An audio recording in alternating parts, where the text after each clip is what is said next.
July 22nd, 9 a.m. If everyone please rise for the Pledge of Allegiance, followed by the prayer. Go over and hit record. Okay. I pledge allegiance to the flag of the United States of America and to the republic for which it stands, one nation, under God, indivisible, with liberty and justice for all. Commissioner Williams, please lead us in the prayer. Dear Heavenly Father, thank you for this day that you have granted us. Father, be with us as we do the business of Mills County. Father, thank you for the rain you have bestowed upon our county. We thank you for the people that live here. In Jesus' name we pray. Amen. Amen. Okay. And we did have a little few showers around the county, it's sporadic, which was good. Okay, number 2, review and act on minutes of July 8th and July 11th and July 18th. Commissioners, if you'll check on the minutes, make sure everything looks good.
In making a motion on these minutes, if you don't mind, I like to do each one of them separate.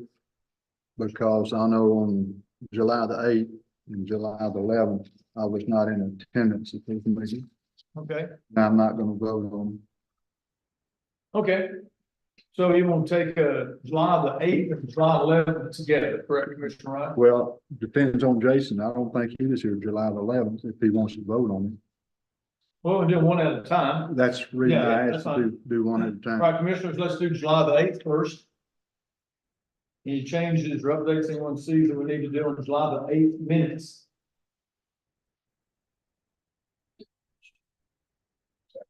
Motion been made by Commissioner Williams, second by Commissioner Parton, approve the minutes of July the 8th. All those in favor of approve the minutes of July 8th, say aye. Aye. Any opposed? I'll stay. So 4 ayes and 1 abstention from Commissioner Wright. Okay, minutes of July the 11th. Any changes in the y'all see? If not, I'll make a motion to approve the minutes of July the 11th. Second. Second's been made by Commissioner Head. All those in favor of approving the minutes of July the 11th, say aye. Aye. Any opposed? Abstention from Commissioner Williams. Okay. You're saying so it's 3-0? Okay. Minutes for July 18th, 2024. Commissioner Williams made a motion to approve the minutes of July 18th. Second. Second's been made by Commissioner Wright. All those in favor of approving the minutes of July 18th, say aye. Aye. Any opposed? Aye. Okay, abstained from Commissioner Head. The second was from, thank you. And then we have the workshop too. Minutes for July 18th, which is at 1 p.m. I'll make a motion to approve the minutes of the July 18th workshop at 1 p.m. Second. Second's been made by Commissioner Wright. All those in favor of approving the workshop minutes of July 18th, 1 p.m. say aye. Aye. Any opposed? Abstained from Robert Hess. Okay. That's done for the minutes. Audience of individuals. Anyone sign up to speak today? If not, moving on to consider an act on approving accounts payables. Commissioners, let's check on the accounts payables. On page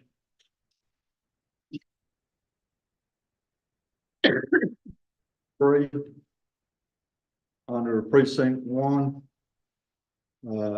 Tire seals, that's O-rings for precinct 1, and also, it says P&E all company. It says tires, that should be, all, hydraulic oil and motor oil instead of tire. Okay, I have a question on page number 1, area wide locksmith.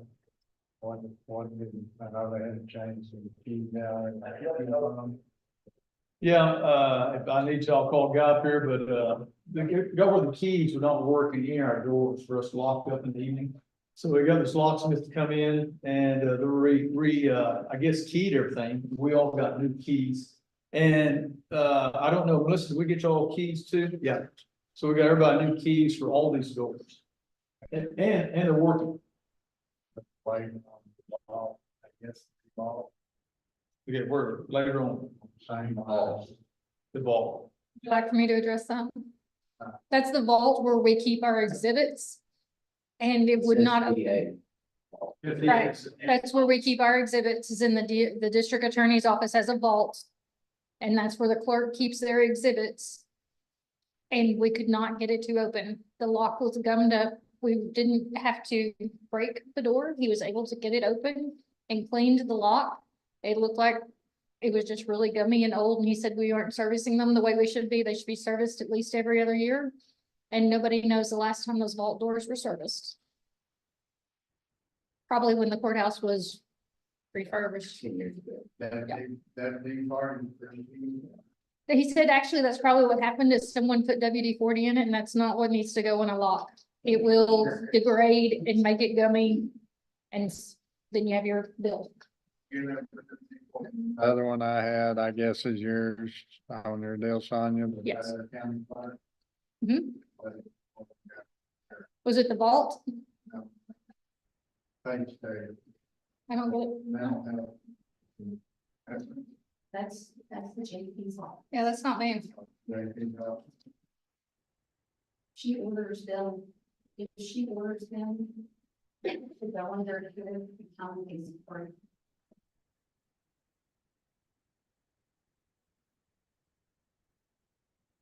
Everybody have? Any other questions, commissioners, on accounts payables? On page.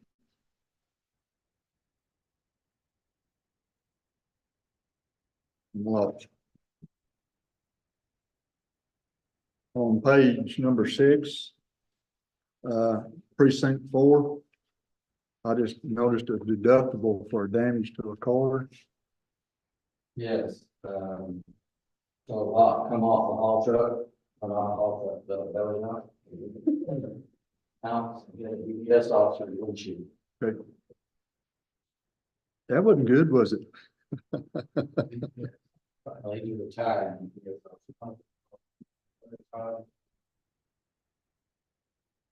Okay, any other questions? But follow up on that, the tarps were there, everything was good. Nothing, just, they could come out entire itself. Ran through all our insurance said that it's, less than our deductible and all, even if it's deductible paid, so that's it, deductible. Right, any other questions on accounts payables? Hearing none, Make a motion, we approve accounts payable. If there's any. motion has been made by Commissioner Wright to approve the accounts payable with the noted changes. I'll second that. Motion, anybody else, any other comments? All those in favor of approving the accounts payable, say aye. Aye. Any opposed? Ayes have it. Okay, number 5, consider an act on Hamilton EMS interlocal agreement and budget. At this time, I call Mr. Patrick Cobb up here.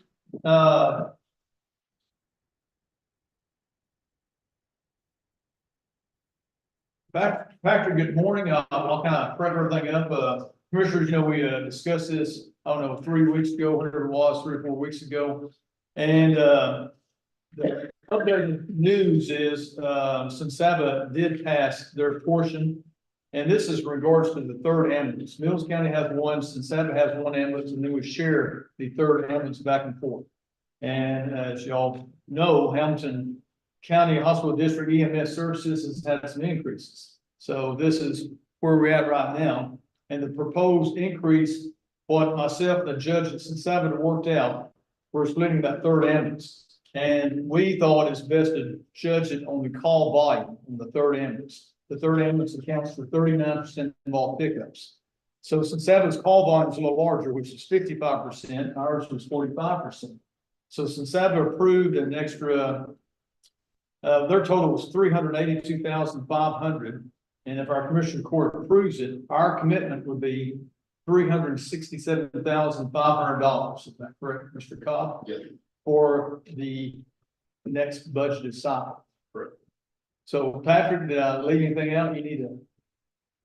My math wrong, 367? I thought it was 364.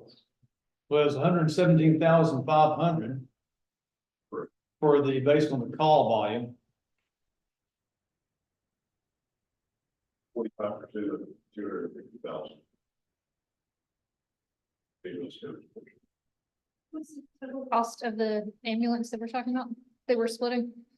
So the total cost to you, the increase would be 367,500. That's the Mills County portion. Yes. Okay. And say it's that was 383. Commissioners, I know some of y'all reached out to Patrick on questions and everything. This would be a good time if y'all have any questions or comments to ask Patrick Cobb. I've visited with Patrick a couple of times on the phone, start out to see if there was a way that we could prorate it over the 3 years, and I guess it goes back to the board. They said, is that next payments under a contract? That contract is changing. Contract actually renewed South last year.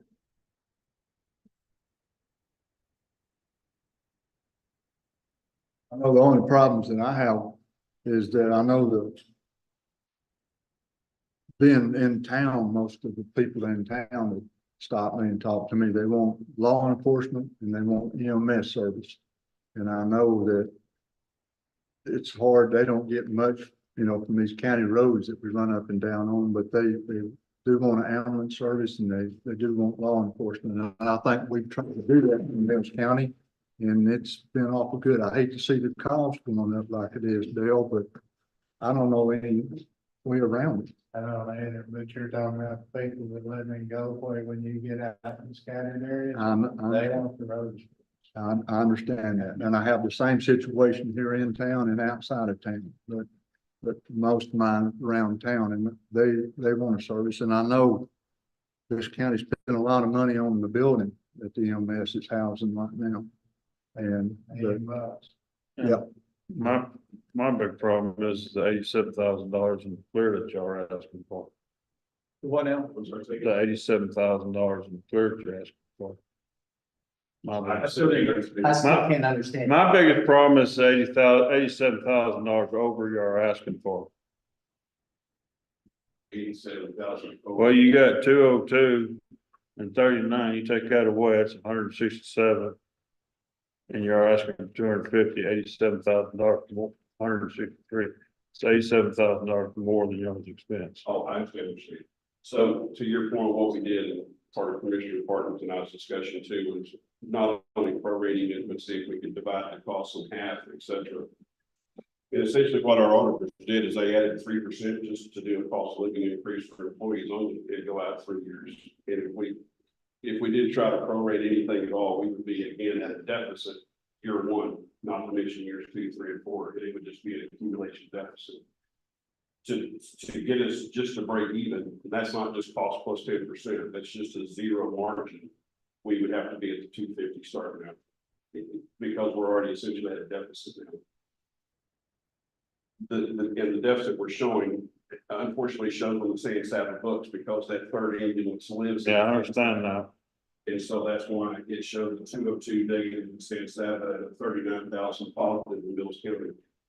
Because the costs weren't allocated essentially 50-50 between the two sets of books. That's one of the difference is there. So it's insurmountable, and if we got to request to decrease the level of service and essentially get rid of that third truck, then 39% of the 911 calls, you're waiting 45 minutes an hour for a truck to come from another county, which obviously is problematic, not only on the clinical side and patient care side, but between other counties surrounding you. So that's. This cost gonna change year to year? No, sir. So the goal is to do this for at least 3 years, barring any changes in federal regulations with insurance, specifically Medicare. If we don't have any major changes that affect our reimbursements from the federal government, then we hope to keep it at this level. And I don't want to revisit this issue anymore annually than you do.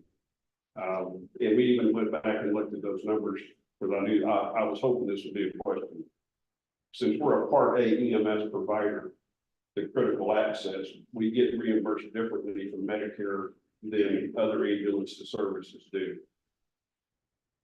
If there's a change in federal law, for example, and that designation changes, it's a $304,000 impact just to Mills County. In other words, that would be revenue on Medicare patients we would no longer be reimbursed for if we were another ambulance provider. So that's the difference between Part A, Part B, and critical access versus a traditional EMS provider. That's how much money is being impacted to Mills.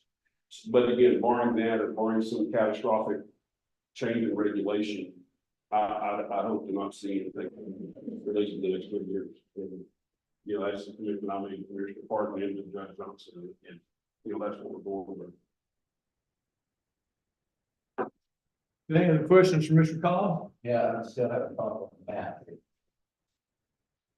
250,000 times 45% is only 113,000, 17. Or sure, it's 40, 55, and 45, or 53 and 47. Instead of 45, and so I've done the math. Well, it's 45.3, 45.37. Watch. Try 47%, 250,000, 47? 47.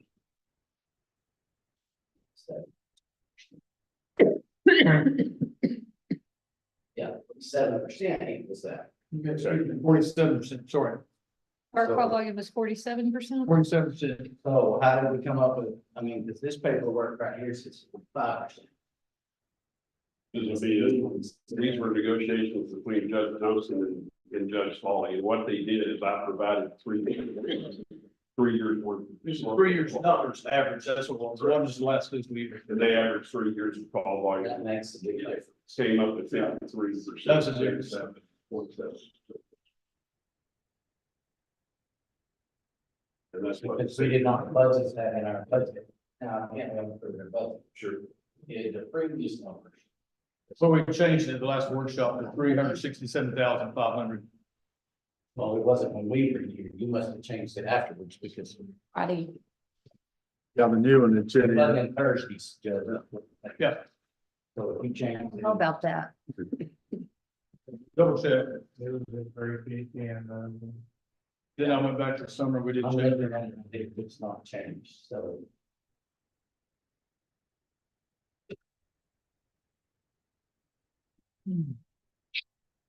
That's why I'm questioning enough.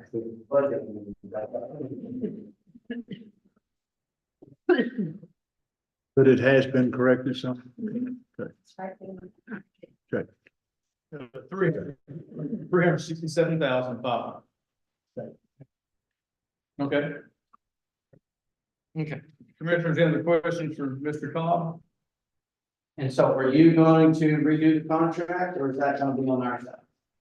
I'll send you an updated page. Nothing else changes in the contract other than the annual subsidy. The length of the contract doesn't change or any of the other provisions. And then one final piece, we do need to publish the rates. That's the second part of this. Is there are changes in federal regulations that start September 1st of this year. And so our consultants are asking us to publish our insurance rates in the contract. That way it gives us additional leverage and bargaining opportunities with the insurance companies on reimbursement contracts and so forth. To illustrate how important that is, right now, our average bill charge is about $1,700 per transport. Our average payment from the insurance company is $660, which is about 37% collection. When new federal laws come into play this fall, they actually have the opportunity to reduce that payment even further to only pay Medicare minimum, which would then decrease that payment even further. Obviously, any revenue changes that go down for us, at some point, we may have to come back to extend those costs back to all 5 of the counties because of it. However, we publish the rates, and it gives us the opportunity to, again, have some leverage with the insurance companies to prevent that. How are your collections on private pay? How's that work? On your collections, is it pretty well, pretty good? To be honest with you, in the EMS business, self-pay and no pay. We get about 3% revenue from self-pay patients. One of the things we dug way deep into the numbers, based obviously on questions from both Judge Johnson and Judge Fall and San Saba, and then even from Commissioner Parker brought up some good points a couple of days ago when we visited. We dug deep into the numbers. One of the things we found for Mills County and San Saba too is historically your self-pay runs annually anywhere from about 17 to 19% until last year. You went up to 26%, and San Saba County went up to 27%. So 26 people out of every 100 that we transport in the ambulance have no insurance, no Medicare, and no pay of any kind. And again, when it's only 3% collection, now it's a sizable portion of your community that we're having to do private reimbursements from. And to be fully transparent, we do not report credit bureaus. We don't file liens against your property, and we don't put you down with collection companies. A year and a half ago, I was successful in getting our hospital board to extend indigent health care programs that are hospital-based to Mills County and San Saba, Wayne, and Passes. Historically, that was only for Hamilton County residents because of the district being Hamilton County. But obviously, since EMS had expanded and we provide service to other counties, we felt there was no reason why we couldn't extend the indigent health care plans or programs to EMS customers in our counties, and the district did that. But even so, we're talking about the $10 a month type plan, that we're trying to recover as much revenue as we can. But the basic answer to your question, 17% historically, not your 26%, and out of that, 3% actually pay any part of the bill. Okay, any other questions for Mr. Cobb? Any other discussion? So Gerald. So if we approve this today, it's considered an act on the agenda. We approve this. And he makes an amendment to the contract that we have with him. Do we go back and approve that amendment, or is it done? Well, I think that's what they're doing today, is approving the amendment. Okay, So, no, I don't think they're being, okay. Just wanted to verify that. I feel that. I was just reading that part of the contract says proposal and adoption. Okay, any other questions, discussion? Would like to say we appreciate the job you guys do. Seems to be a good deal. I think the reason we're all very conservative is we're all running a deficit budget. Sure. And I think we've got to do what we got to do. Just Yeah, I agree with the Commissioner Porter's comments. Everything's up, expenses up in y'all services, and we try to do everything we can, save the taxpayers money in this county. we did visit too. Their billing is done through Hamilton Hospital. Right. And I got a call right after we talked. You must have sniffed on me. But they do need to work on their getting bills out. And if it's as bad with the EMS as it is getting bills from them from the hospital, they need to work on that too, and it could help us out in the end. I'll pass it on. Pass it I'm on. a customer too. I can empathize. I got a call right after we talked, and I thought, my God, he sniffed. But to your point, just so the court knows, historically EMS companies contract out their billing to a third party commercial company to do the revenue collections. We've been doing that for 20 years and paying anywhere from 7 to 10% of the collection fee to the collection agency, which for us is anywhere from $350,000 to $400,000 a year just in fees. In an effort to be more efficient and streamlined and save expenses, we actually terminated those contracts last October. We hired 4 individuals that are now full-time employees, finally consultants at Hamilton Hospital, and now we do our EMS billing in-house. So, I canceled a $400,000 contract to spend $200,000 of them on full-time employees. But again, now it's local. Now we have local people doing the local work, and we are saving as much money as we can in that respect, which also saving to pass on to you in our other customers too. But it is building this up. Okay, any other questions, discussion? Anybody want to make a motion? Make a motion that we approve the Hamilton EMS interlocal agreement budget change to have an increase of $117,500 for a total of 3 years. You need to put the total figure, 367,500 probably in there. I said a total increase, but okay, that. Second that motion. Okay. Sonia, did you get all that first off? Okay, so we got a motion by Commissioner Williams, a second by Commissioner Wright. All those in favor of approving the proposed motion, say aye. Aye. Any opposed? So we have 4 in favor, Commissioner Head voting against. Patrick, thanks for coming. Thank you. I appreciate it. Have a good week. Okay, moving on, number 6, consider an act on engagement letter from Eckert and Company for the Mills County Audit. They do our audit, been doing it for quite a while, do great work. This is a yearly deal that we bring to the Commissioner's report. Summary, anything I need to add to that? Questions regarding the audit commissioners with Eckert and Company? Hearing none, I'll make a motion, we approve the improve the engagement letter for Eckert and Company for the Mills County Audit. Second. I made a motion, second by Commissioner Wright. All those in favor say aye. Aye. Any opposed? Ayes have it. Moving on, discussion on hiring contract EMC coordinator and or FEMA coordinator. As you know, Commissioner, we've been having numerous workshops, discussion, and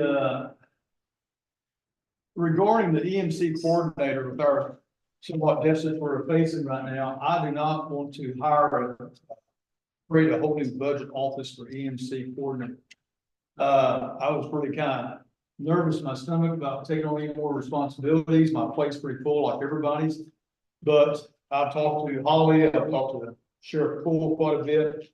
And if it's with the favor of the commissioner's report, I will add that to my plate, duties, being helping with the EMC coordinator, I guess would be the proper term, Holly. And basically what all it entails, extra work for me, there's at least 1 more meeting each month, correct, with COG in the COG district. Supposed to meet with each school district 3 times a year. Meetings, of course, with the sheriff's department, so I got a good relationship with the sheriff's department, that's no problem. And of course, working the fire department, which we got 4 excellent BFDs. And also make sure the emergency management plan is up to date, and the hazard mitigation is up to date, and handle any emergencies or disasters. So, commissioners, any questions or what on the EMC coordinator? So about chatting position, you're just gonna take that. I was gonna take it back to my office. That'll be effective. Effective January the 1st. Sheriff Poole would do this until January the 1st.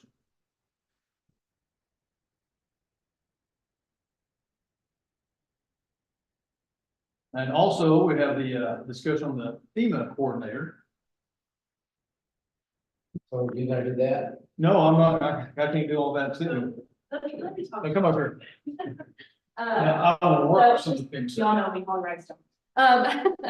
Couple things, so, the FEMA coordinator and EMC coordinator situation, I don't know why y'all are separating those in a way.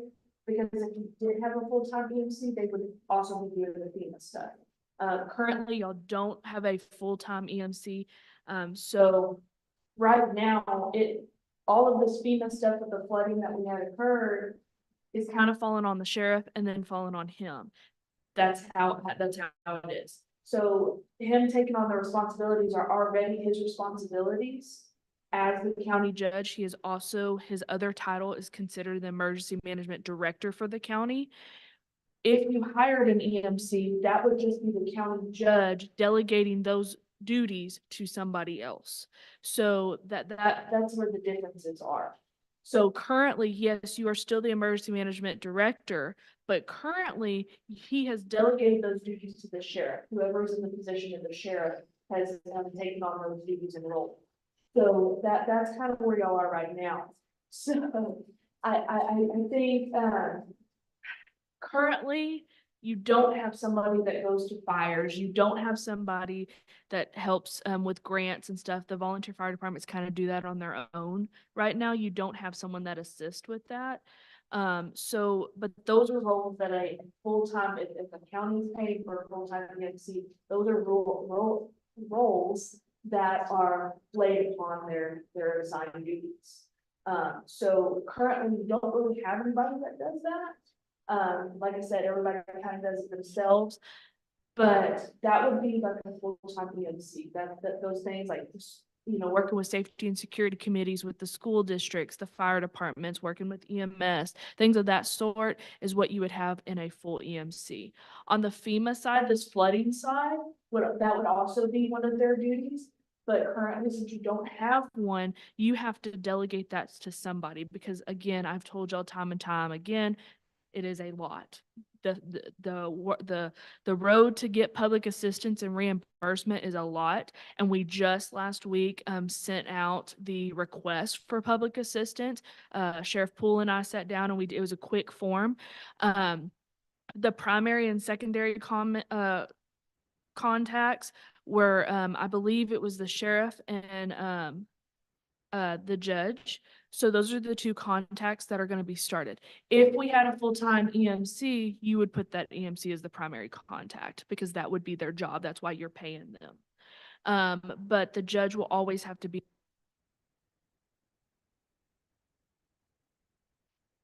technically the EMC when all this happened. He's going to need to be involved in this quite a bit. Summer, she's always going to be involved. I'm sorry, but she's always going to be involved because she's our treasurer and that's the documentation that we need.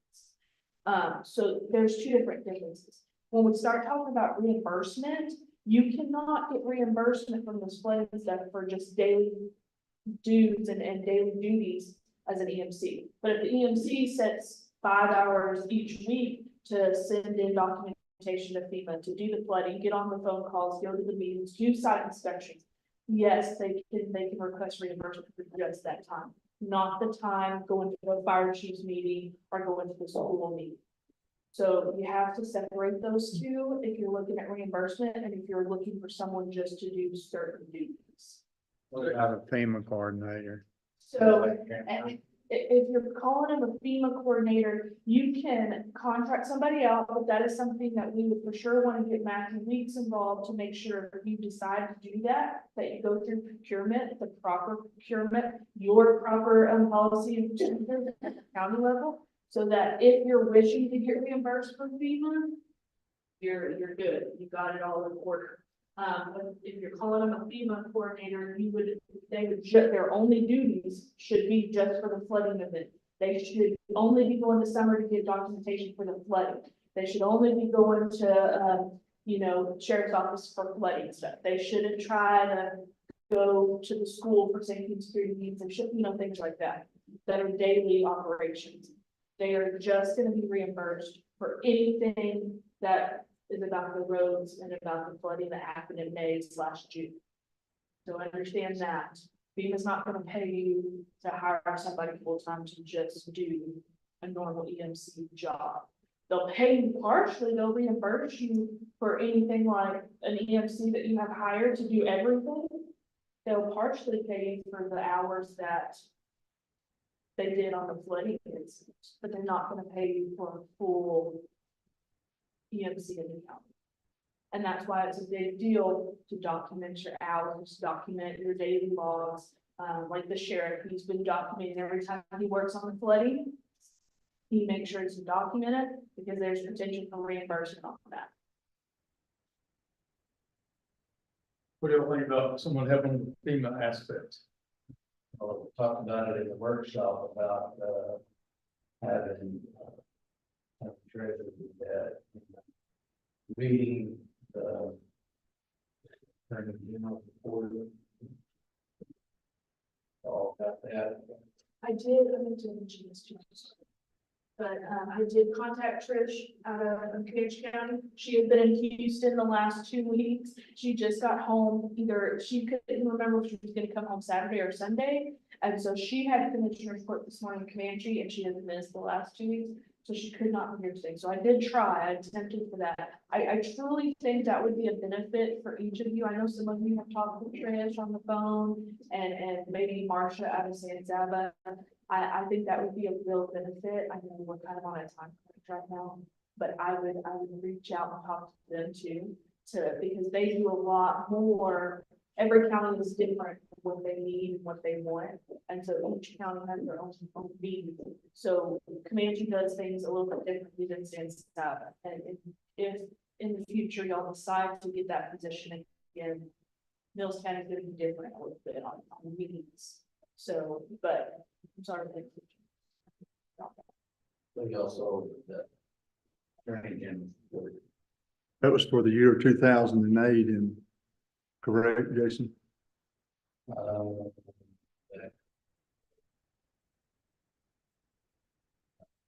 Yeah, September 2008. Yeah. 07. That's, And what was that opinion? And so the summary is a bonus plan that is permissive on accomplished performance goals set by Commissioner's Court may properly interfere with the elected officials' constitutional based sphere of authority. Thus, they cannot advise the Commissioner's Court to do that. But I don't quite understand why this opinion was sent to us, because this is given a bonus that the Commissioner's Court is going to set to themselves, which I can see why that is, but we're not doing that for ourselves. So, And Gerald, I visited with Gerald about this several times last week. What the opinion was seemed somewhat not related so much to our proposal that we're looking at doing, Gerald. And Gerald thought everything sounded good from what you told me on what, if we do this. Yeah, I agree with Jason. I don't know that this attorney general opinion is especially relevant. And of course, what you do, I mean, when you're doing research, trying to find an answer to the problem, more often than not, you don't find something that's directly related. yeah. So then you start looking around and trying to find something that's close. And this opinion is probably as close as the tax can come up with, which I understand. And basically it says the court doesn't have the authority post approval of salaries to grant an additional sum of money in all of the bonus to an elected official. Because the salaries are posted in the newspapers that are approve those. And so I think that is making a comparison between that and what you're trying to do now, which I think, relevant comparison. I agree it's not directly the point, but you can kind of see what we're talking about. So I mean, understand what to do. And I think the judge, the judge actually talked to somebody. Maybe you had an email. We got an email and talked to him briefly, and Basically, it was I read the email, it said, rather than, if you structure it differently and actually call it part of the salary, the public in the newspaper, you still have time to do that. Yes. As far as the budget schedule cycle is concerned, that we would still have time to do that now if we wanted to do it that way. But that would be the proper way to do it, would be to call Stopping, it some sort of supplemental or supplement. salary. And publish it in the newspaper, put an asterisk by it and say, Yeah. you know, this amount of money is attributed to the FEMA process, which is temporary and only related to this particular FEMA application cycle. It's my understanding of what taxes are.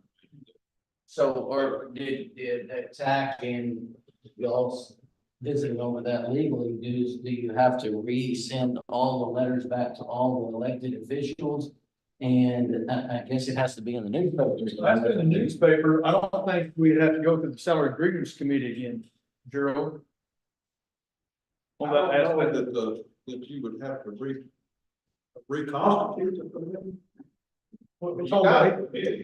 You know, as you know, we go through The statute says the last grand jury.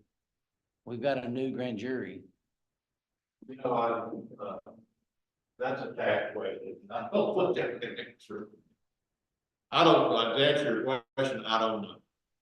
I mean, I think if the court was inclined to want to go through this process, I think there's a way to get it done.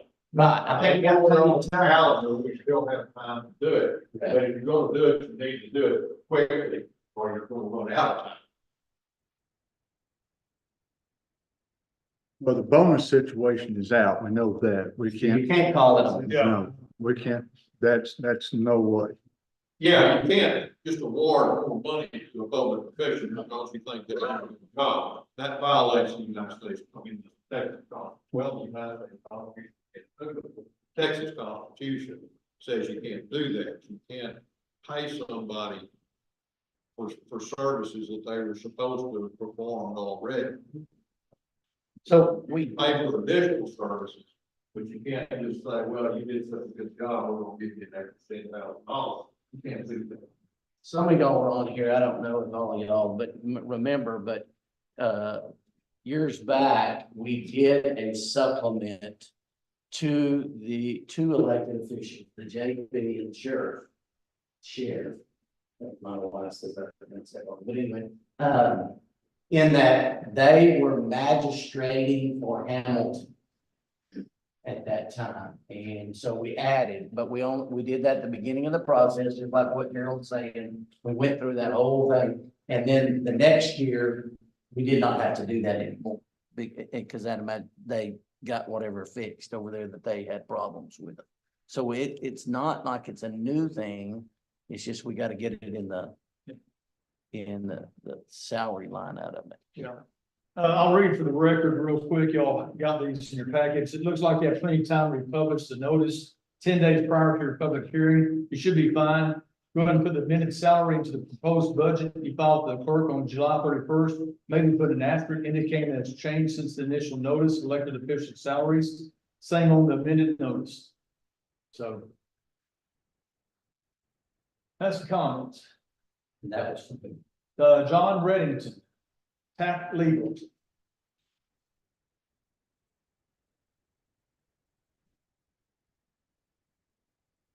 So the one question would be, if the county treasurer does do this, what would the stipend be?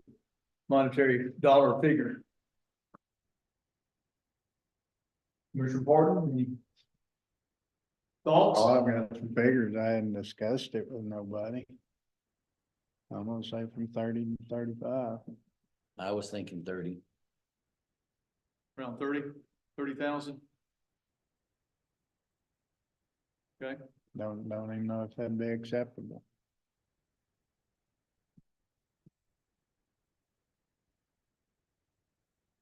Okay. A lot of work. But I'm also getting a full-time employee. I would like for them to have some type of supplement. I know Jason said I could do stuff for them, but I still think sometimes they're gonna have to go out for me in my place. If I'm at, let's say, treasurer's conference, there's gonna have to be some times that person steps up. So I'm thinking like $5,000 for them. She's saying this. 30 for me, 5.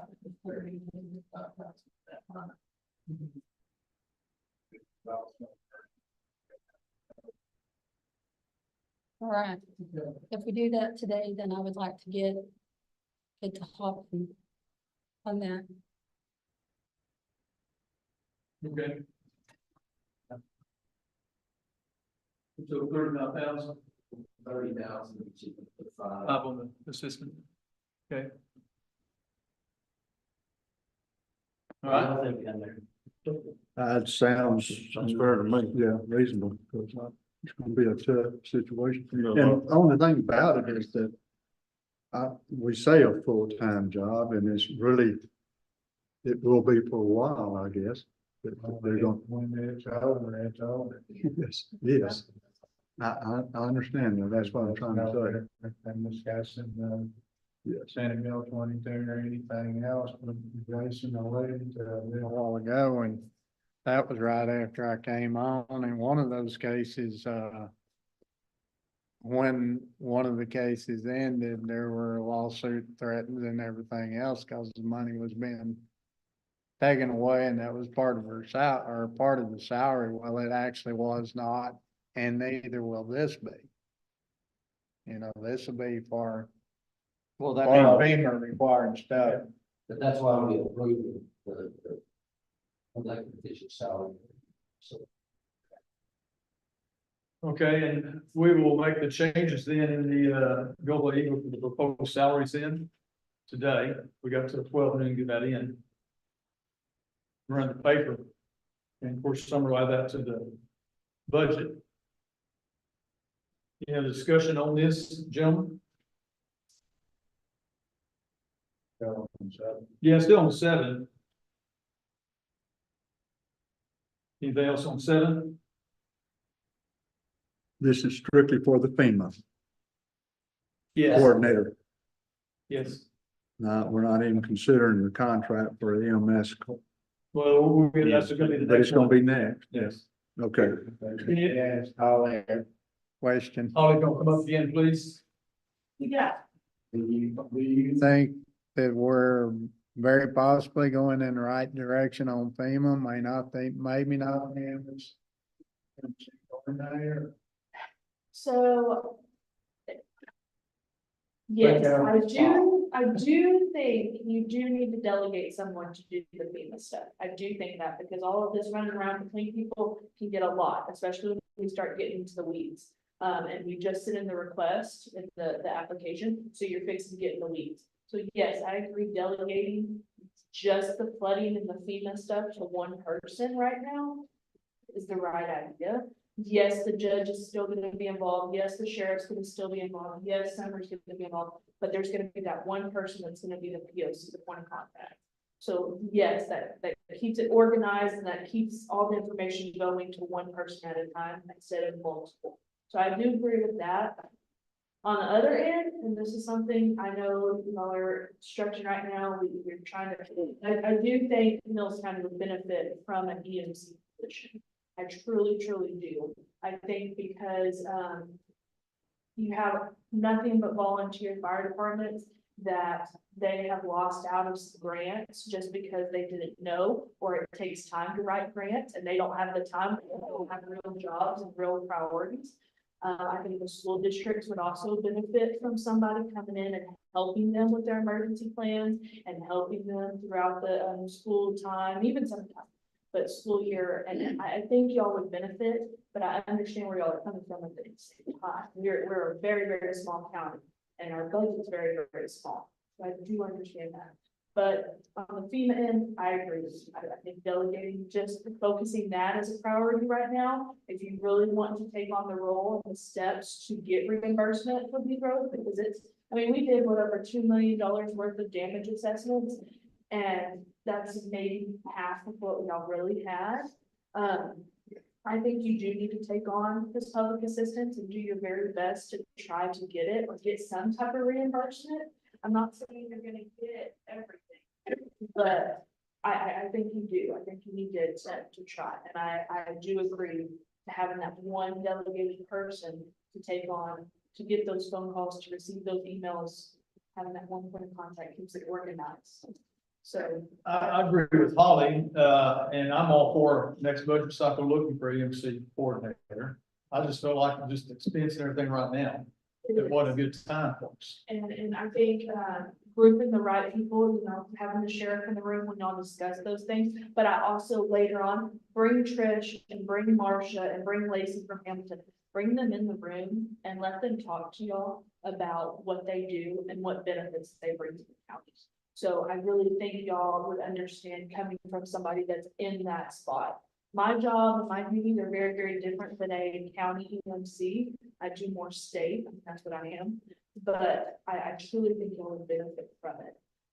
So later on, I can assist you with, getting those contacts and stuff of those local EMCs and hopefully getting them in the room and talking with you. I can assist y'all with that. When it comes to job descriptions, and I can tell you what a county EMC does, but when it comes to the money and stuff, that's way above my pay grade. That's something I would talk to Marcia and Trish and all of them and compare what they have and what they do. So that's just. Well, that's what my thinking is now, yes, I mean, judge-elect, or sheriff-elect, it's probably coming, but with the way we budgeted money to get this ball rolling, which is probably gonna create us a deficit budget hugely. So we need something working pretty quick to try to recoup some money without spending any more than what we have to. And so we're in the process, so I can tell you, I'm actually, once I get done here, I'm running FEMA is currently in Hamilton County. So they sent in their request for public assistance. They did the exploratory call maybe a week after they sent in that request. And now FEMA has already been in Hamilton for a little over a week now doing site inspections with each of the commissioners. And that's the next step. We did our business, then they're gonna come out and they wanna reevaluate. They want to see what you have fixed, what you haven't fixed, what you temporary or emergency fix, what's, things of that sort. So just be prepared. That's what Hamilton's a couple of steps ahead of y'all, just because they sent in their request right as soon as we're allowed to. But last week, the sheriff and I, we sent that request. They'll be contacting either the sheriff, Summer, or the judge, one of them. Then an exploratory call, and then they'll set days and times of when they're gonna be in Mills County and they're gonna wanna meet. So over the next few weeks, you're thinking?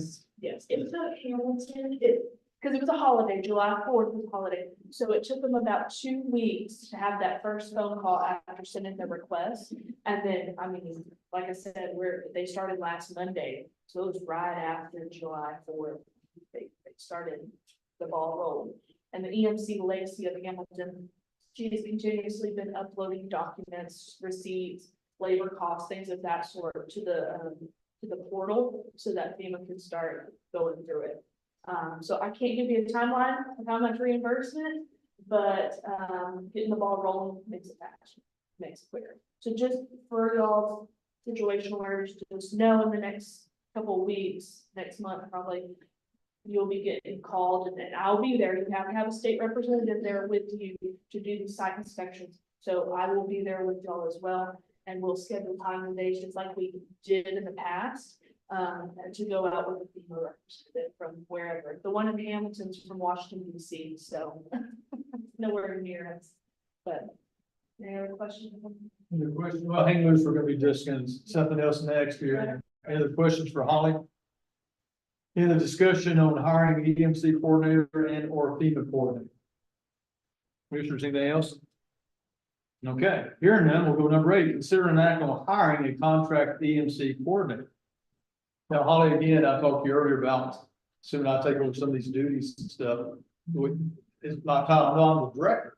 You're the director. These are your duties. And these are my All of these are your duties. But when a county judge or county commissioner hires an EMC, that judge delegates those duties to a coordinator in EMC. So as the director, and that's for every county in the state of Texas, the county judge, his other title is an emergency management director. He just delegates those to another person that the county pays for. Since we don't have that, They are your duties. You've just been delegating them to the sheriff Yeah. in the last several years. So if you want to take on those roles and take them off the sheriff, you can do that. I mean, it's not, that's you. But at the end of the day, those are your duties as a county judge. Okay. Commissioners, comments, questions?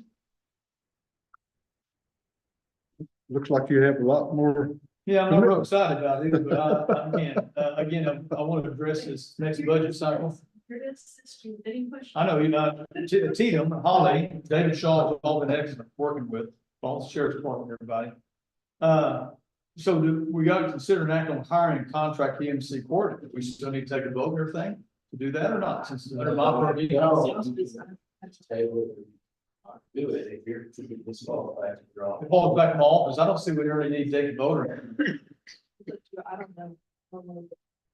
You gotta consider an act on it, so. I know, but I'm just concerned that if you're saying you're that busy, if you can do it. I mean, the sheriff's saying that he's gonna be that busy. We've actually had that position in the past. And we know they got behind before. I mean, I'm willing to give you the go at it. I mean, I'm just, Yeah. I mean, if you're gonna Well, bring it up next budget cycle, I'm more for it. yeah, I'm not real excited, but again, I hate to hire, create a whole new office, go through all that. And if we do a new office sometime, I'd like to look, spend more time to, you work crunch time right now with everything going on. Exactly. Yeah. I think if y'all decide later on to fill a full-time EMC position, there's a lot of things you have to look into a vehicle. I mean, we talked about the vehicle, we talked about the office, we talked about the training budget. Those are all kinds of aspects that if you're gonna hire a full-time EMC, you're gonna have to put that on the table as well. But again, I think y'all would truly benefit if you decide to go that route later. Talking to EMCs around us that have been doing it for years. Well, and that's what I'm saying. We're kind of, again, the crunch time and just going through the process. I hate to just rush into it. So I think It's a long process. it's a long process. So, what are we looking at? Maybe just tabling this and not do anything on it? That's what I'm hearing. Gerald, any comments on that? You heard what's. Well, I just go back to what I said earlier, because of the schedule. Yeah. That's the increase in salary. Like officially, you gotta get it done. Or you're going out of time. Yeah, I know. Yeah, what we're talking about doing is tabling, considering act on hiring and contract EMC coordinator, since it falls under my judge's office. So. I'm saying let's just table this, commissioners. I don't think we need to take any vote or anything, correct, Holly? I mean, as far as it's under my job description. Just take no action. No, just do no action. But y'all can leave it as is, or you can decide that you're gonna take those duties off of the sheriff and put them in the, and then you're. Yeah. Let's do that. Because currently you have delegated duties to the sheriff, Yeah. so. If you're gonna take over till January, you're gonna have to make a motion. Yeah, well, I'm gonna make a motion that, the EMC coordinator falls under the judge's office. I know that's already going. Effective January the 1st of 2025. Okay, is that a good enough motion, Holly? Okay, I would say the judge would, I mean, you would take on the duties that you have already delegated to the sheriff. Yeah. You would take back the duties that you delegated. okay. Is that motion good enough? Okay, motion's been made.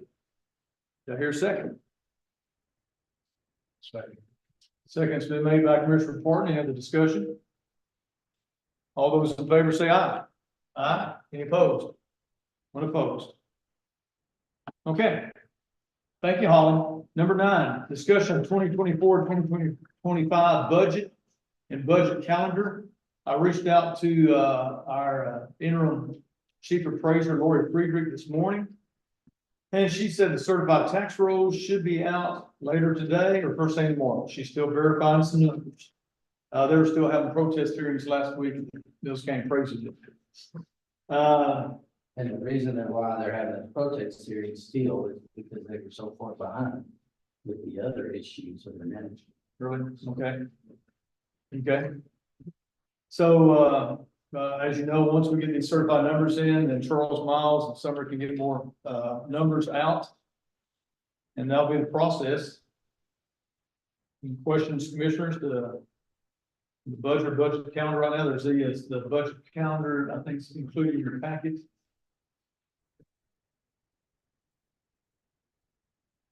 The only thing I've got to say is we know that there's a good possibility we're gonna be running a huge deficit, which is probably related to increased material. But I would urge everybody, since it's one of those years, to look at your prospective budgets. I don't know if we're gonna have some more meetings and make some more cuts in them. I think once these numbers, we'll have a better idea of where we are. Sure, do whatever we need to do, okay? All right. Anything else? I just kind of like to add a little bit on what Dale's saying on that. I mean, pretty much, if you look at the whole budget, we don't have any capital improvements. And so, I know that, precinct 1 has a capital improvement, it looks pretty high, but that is based on a burn up maintenance. So, I'm not for sure what precinct 3's capital improvements are, and then, second. Huh? I thought we changed it to 2. On 3, I mean, I'm sorry, 2. Precinct 2. Yeah, it's two. Yeah, I'm sorry, that's the. I mean, we said here the other day, I'll go ahead.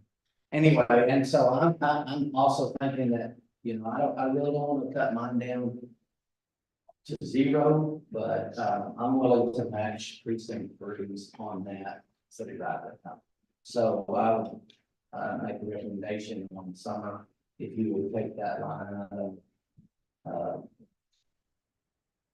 314. What page is that on in the printout, Jason? It's 26 on a computer.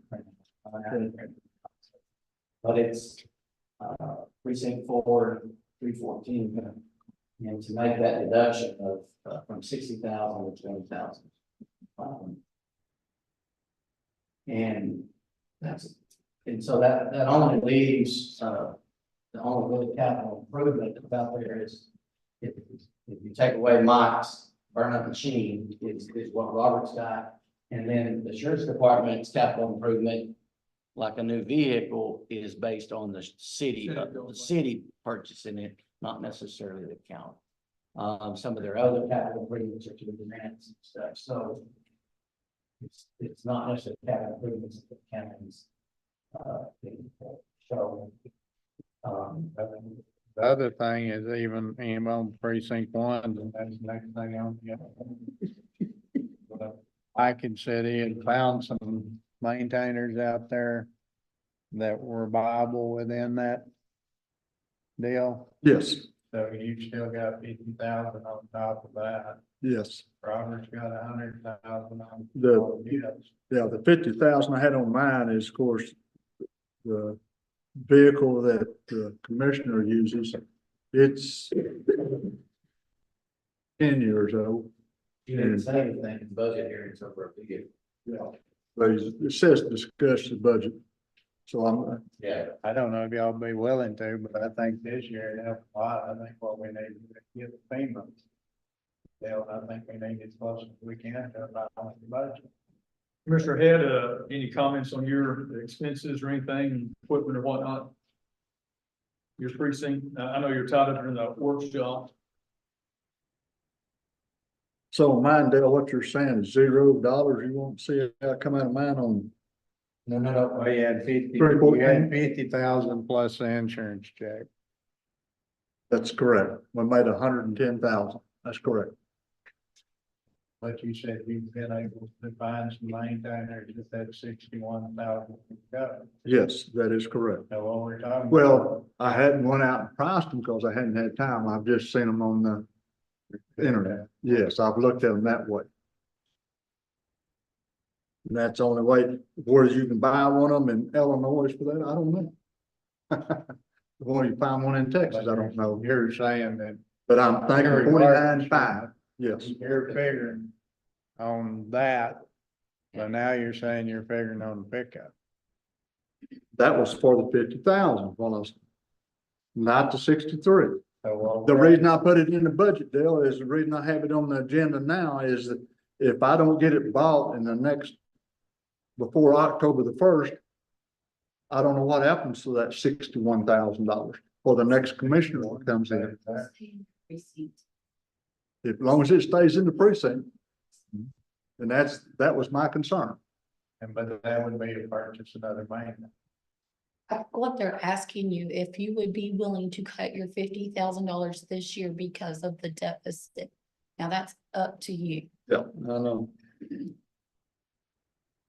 Commissioner Head, any comments on your expenses? Asking you the same thing, Robert, to do. I understand what they're asking, I still, but I also have the smallest budget up here too. So, Okay. Oh, I will have a question on this, is that you have the most road damage, but you have the least amount of road material. I put where we thought we can cover for the year. Okay. I mean, Okay. I don't, yeah, I mean, we hire contractors and haul material everywhere, but I mean. Same way. A lot of my, a lot of my damage is low water crossings and all that stuff. I mean. That's what we're working on. I mean, yeah, I mean, Okay, Commissioner Wright, anything else on your deal? No, sir. Okay. Anything else, commissioners? Hearing none, we'll go. I'm just wondering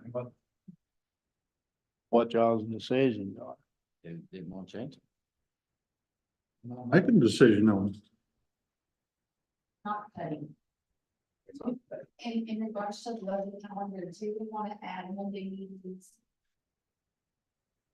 Monday commissioner meetings up until we vote for the budget. Say that again, I was having trouble hearing you. So on your budget calendar, you do not have those Monday meetings that we have before we vote on the Okay. budget to present it to the public. Okay, well, we can sure put Well, that's what I'm saying. Do y'all still want to do that? That's how we've done it in the past. Monday. Okay, It's a discussion matter, but I don't think we can act on it. I can't act on it now. If it's not on the agenda, can I do it? what's that? Can I act on something that's not on the agenda? It's a discussion. Well, that is a discussion. We're asking to try to get the numbers from the budget. We're not asking for a vote. And And you're saying that you don't want to change it, is what you're saying. well, I'm for it. I mean, I can, if it really comes down and we get the numbers. If you want to change it now so you can get some numbers, so be it. Lower it 40,000, leave 10,000 just in case that I can't replace that maintainer. See what I'm saying? Instead of 50,000, Add 10 to your interest. yes. If I can answer your question, you can discuss anything that is related Yeah. to the agenda item. This is the budget calendar we approved, or not budget calendar, this is the commissioner's report calendar we approved and it's posted on our website. We have schedules to meet every Monday in August. It's just not on your budget calendar, but we did approve this in commissioner's report. We just need to update the budget calendar to include those dates. Okay, Commissioner Wright, so Yeah, I can work on mine. No problem, guys. okay, do you have a number right now, or do you want to work on it, or what? Yeah, no, I told you I'd probably lower it 40 if they want to. Okay. Okay, Between you and Jason, that'd be another 80. We're cutting 280. okay. But the sad thing is, all of those cuts are coming from probably where we need it the worst. So that's the reason I'm asking everybody else to go look at your budget. Okay. Okay, any other questions or comments? And so we're supposed to have the numbers tomorrow. That's what they told me. I'm going by what Lord Friedrich told me, today or tomorrow. Their deadline's 25th, yeah. Okay. Anything else on? and everything is correct on this budget calendar. Yes, Lord, I know, yeah. Okay, Right, let's go on to number 10, consider an act to allow precinct 1 insurance check in the amount of $61,483.33 for the loss of the 1989 Caterpillar motor grade to be placed in miscellaneous income for precinct 1. Commissioner Wright? Is that when I ask you to do that, is It's that, just a reassurance to Mike that his money will stay in his fund. I don't think he'll be able to get one pot before the end of this fiscal year, so it'll roll up and he'll be able to purchase it next fiscal year. that's the reason if I'm not in the office coming January the 1st, I want to make sure that the new commissioner had that money to purchase that. That's when I put it on the agenda. Okay. Commissioner Wright, you want to make a motion on that? I do make a motion that we, Go ahead and state your motion, Mike. I'll make a motion, we put the $61,483.33 in miscellaneous income for Okay, precinct 1. for precinct 1, and Commissioner Parton seconded. Any other discussion? All those in favor of approving the insurance check for miscellaneous income for precinct 1, say aye. Aye. Any opposed? Ayes have it. Number 11, consider an act on subdivision variance precinct 2. Commissioner Head, I'm gonna prep this up. I don't know if you need Commissioner Head to come up or not. What's going on? Commissioner Head, Commissioner Head. we got ahead. Commissioner Head, Commissioner Head, Wesley Head, Robert Head, go ahead. Basically, Wesley came up and asked me about a variance. He went through all the steps, he filed it with Sonia and everything else. He's, I think you want 4 acres, wanting to buy 4 acres off of a family member to build him a house. Okay. So I might just chirp in here to say, we've done this before and we'll be doing it again. Basically, our subdivision regulations say anytime you have a tract of land, you cut a piece of it off, whether it's 1 piece or 100 pieces. Technically, that falls into the definition of subdivision. And unless it's exempt for other reasons, one of which being over 10 acres, then it's subject to the whole subdivision process and approval by the court. And you and I both know that there are situations where somebody's going to sell 3 acres to a neighbor or a kid or whatever. That person is not what we generally consider to be a subdivider. It's just a one-time situation. But technically, it requires either approval of the subdivision by the court or, in this case, a waiver. I think we all know Wesley and I've known him a long time, and I don't consider him a subdivider. Maybe he'll turn into one. I don't know. But it's kind of a one-shot deal.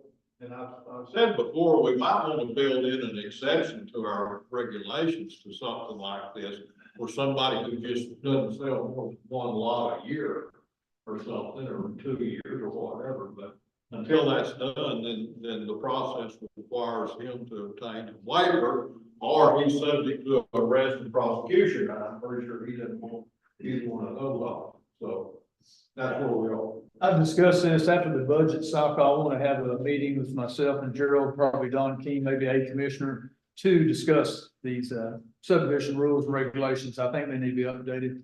So maybe September, October, we can look into that. Okay? I make a motion that we approve the subdivision variance for precinct 2 to honor the Head family. Okay, motion been made by Commissioner Williams to approve the subdivision variance. Second by Commissioner Head. All those in favor of approving the subdivision variance, say aye. Aye. Any opposed? Ayes have it. Wesley, good job. Number 12, discussion on FEMA projects.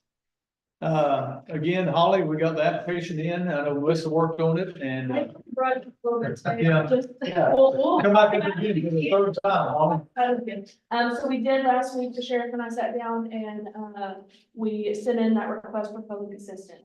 So the next thing is they will be contacting either the judge, the sheriff, or Summer to set up it's called an exploratory call. It's gonna be like a Zoom call. They'll probably push that Zoom link to y'all, Or maybe we can set up somewhere like the sheriff's office conference room where we can all just kind of sit there and watch, or we can figure something out. But what that does is it explains, you meet with your project manager with FEMA. You start talking to them of the needs of the county, the wants of the county, how much y'all are considering you need right now or want, and then scheduling dates and times for FEMA personnel to come into the county and work with each of you to do site inspections. So, and again, we found out Hamilton's currently doing site inspections. We found out that they're required to have a state representative, I'm a state representative, so I will also go out with y'all as well. So how you gonna do that and if you're still doing it in Hamilton with us, right? So y'all are gonna be until a couple weeks. Hamilton's doing it this week. So I think y'all, because I don't think so. I don't think so. Because it took, like I said, Hamilton sent in their request right as soon as it was available to do so. Again, 4th of July holiday, the federal government takes that seriously. So they were off that day. And so they started in Hamilton last week and it's coming into this week. Y'all just sent in your application last week, so I'm betting y'all won't start hearing from them until late this week or next week. So then once you have the exploratory call, then you will schedule dates and times to do site inspections. So I'm thinking the 1st of August is when y'all will start doing site inspections about the time. One question about Tatum, y'all know David Shaw, the regional director, is his title, I think, is the district director is retiring into July. Have they made an appointment yet for the? No, so they're hoping to have someone in that position by August 15th. But currently our district chief that's stepping in, his name is John Pilaf. He is currently the Milam County liaison officer, but he is ex-DPS. He was a DPS trooper for many, many years. And then he also dabbled in emergency management while he was with DPS. So he's kind of my direct supervisor right now until they put someone in that position. So if all else fails, we've got him, but also at the end of the day, I can pull Martin Winfeld, the district chief, out of Waynesville if needed. He's been with TDM like 13 or 14 years, so he's just shy of what David was with TDM. So we've got people. So one question I have, I know since I've voted to also do FEMA. Yes, they're doing the process as well. One of those commissioners or two of those commissioners are opting out of it. How do you opt out of it after you sign up? You can just decide not to do it. That exploratory call that we get on, those are things we need to discuss. Is if Commissioner Williams, you decide I don't really want to do the work, I want to pay for it myself and do the work myself and not try to get reimbursement, then you can. And that's going to need to be discussed in that call. And then when site inspections come available, you just won't do site inspections since you want to opt out. So that call is very important for those conversations. So if you decide to do that, now if all 4 of you decide to do opt out, then we're wasting our time even getting on the call. So, or wasting our time doing site inspections. So I think in my opinion, get on the call, talk to the project manager, see, answer any questions you have that I can't answer, and see what options you have. Then decide if you don't want to opt in or opt out. And if you opt out, then don't waste your time going through the process. Jason, didn't we talk about doing that same subject on years ago? 7 or 8, that precinct 3, that commission at that time wouldn't have to just kind of watch them. Well, I just didn't know what the hell that is. I understand, he dropped out, but precinct 3 was still in the program. Yes, He just wasn't doing. and they took some of the money. Because the other Just precincts, like- yes, because the other precincts had to go and prepare and fix it. I just knew you made that comment. I've told y'all from day one, it is not an easy process. I'm gonna be blunt with you. It's a lot of work and it's a lot of Zoom calls, it's a lot of site inspection, it's a lot of that. So it's not gonna be easy. But if you're wanting and you're willing to go through the process, I mean, again, I'm here to assist. It's my job to be here to assist y'all. That's my whole job. But Hamilton, like I said, they're a little bit ahead of the game of everybody else because they did it right.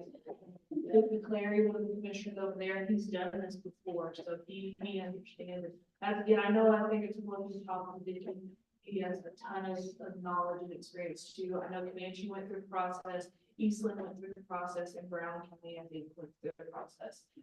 And so I think there's people that are still sitting in the commissioner's seat or other seats that have dealt with it before and are gonna deal with it again. So. Yeah. Okay, any questions for Ms. Holly?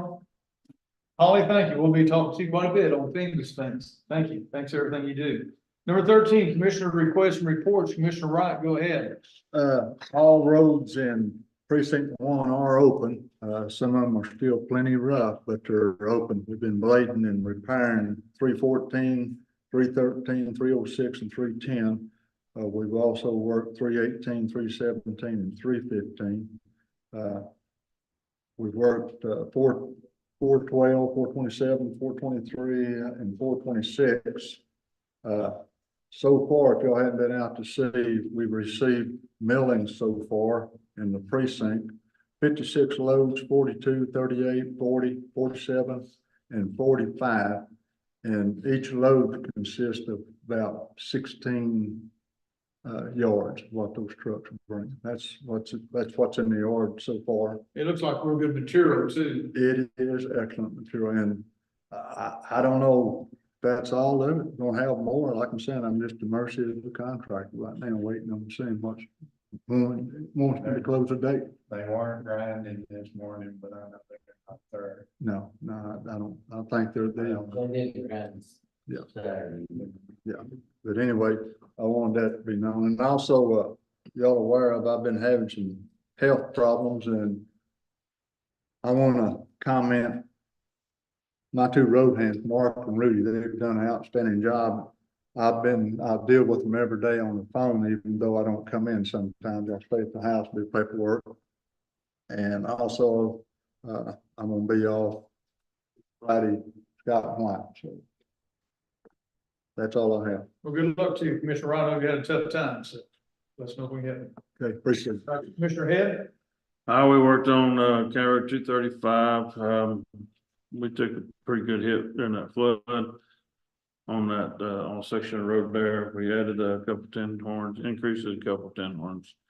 And, recovered a lot of material off both sides of the road. And then, got everything kind of built back up where we're smoother. Then when we went over to, 240, what we call Weeder Bush or Tom Cottage Corner or whatever. Went through there and cleared a little bit of fence row so we can actually recover a lot of the stuff off out of there, built that back up and then hauled some, and then recapped it. And, we just been putting things back together. Busy. Okay. Commissioner Parton? Basically still trying to get some repair bills, was pretty well guaranteed we may get those this week, or I talked to him last week. See where we're at so that we can make other arrangements to hopefully go back to work on that maintainer. We topped some road on 520.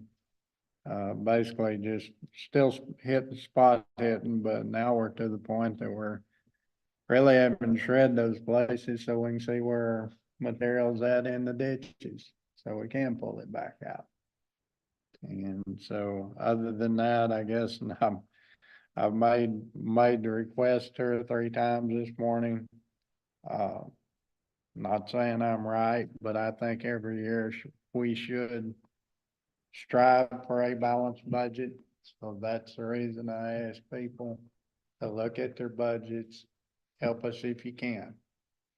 Because I think that's what the county should do, is operate off of what you get tax base. Some years it might need to go one direction, some years it may need to go another. We made pretty massive cuts up here from our budgets.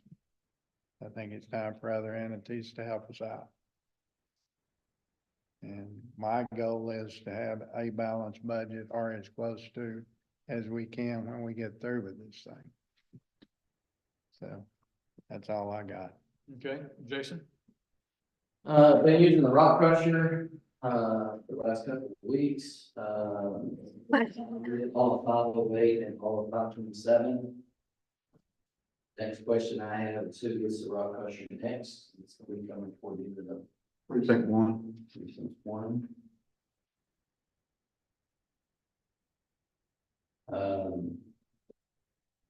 There has been a couple maintenance issues on that rock crusher. One was the door handle. To get out from the inside, it broke. And, anyway, so we've got it patched, but Kirby has ordered us another door handle, so. Just FYI, if it doesn't come in by then, I gotta be careful getting out of the inside or you got a problem.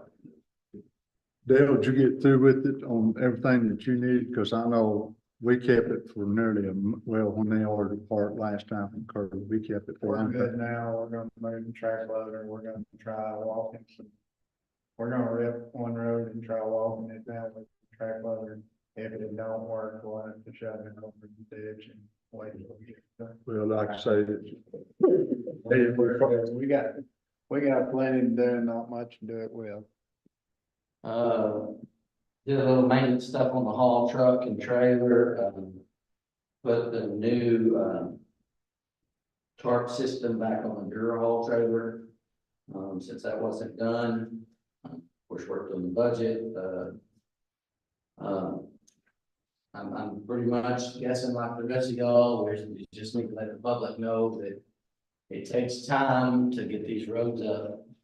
We're working as fast as we can. That's my standard line, yes. Yeah, we're working as fast as we can. And last but not least, I met with a different contractor. He's related to the Valencias here in town on the curb issue at the law enforcement center on Saturday. He'll be sending us a bid via email. Don't know if we've got that approved for this year, but it doesn't look like it's gonna happen, so. Okay. Jason, the public's been pretty good for all of us. I know we have I know, one or but two. there's the same ones that, As far as fixing to say one or two that just stay on their backs about it, but we're doing the best we can. I agree. More than one or two. Right, Mr. Williams, anything else? Okay, county judges report number 14. First off, as you know, Friday we had a worldwide computer glitch. Vehicle registrations, computers were shut down. Statewide computers were shut down. I checked this morning at 8:30. They're still shut down, but I got a text that they are now up and running in vehicle registration, the state's computers. And the only thing else I got, we got a Central Texas Council of Government meeting Thursday. I've invited future incoming Sheriff Jones to ride with me. This is in Belton, also Sheriff Anthony Poole.